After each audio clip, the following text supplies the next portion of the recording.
In this video, you'll learn how to effectively use the Eisenhower matrix in Notion. This guide will take you through the necessary steps to set up the matrix and utilize it for better task management. Begin by navigating to the Notion website by entering Notion. So quote into your browser's address bar. Once the page loads, you will see the Notion homepage where you can access various features. And next, locate the drop-down menu on the left side of the screen. Click on this menu to reveal additional options.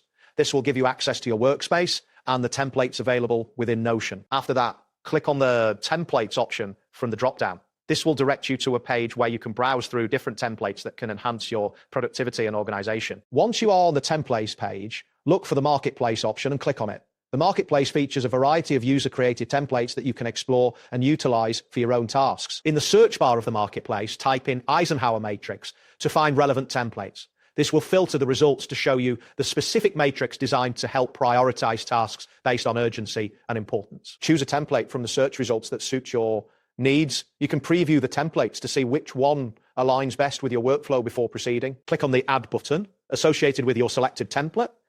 This action will initiate the process of adding the Eisenhower matrix to your Notion workspace. Next, select the Add to Private option to ensure that the template is added to your personal workspace. This will allow you to customize and manage the matrix according to your preferences. A notification will appear stating that the template is being added.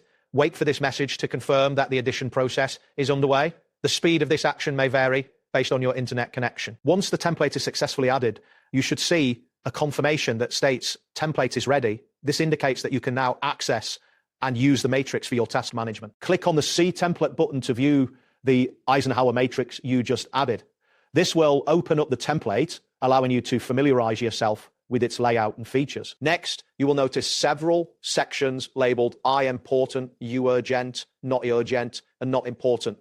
Click on each of these sections to understand how they categorize tasks based on their urgency and importance. Proceed to click on Tasks at the bottom of the template. This section is where you can start adding your tasks and organizing them according to the matrix framework you've set up. That wraps up today's guide. Thanks for watching and catch you in the next tutorial.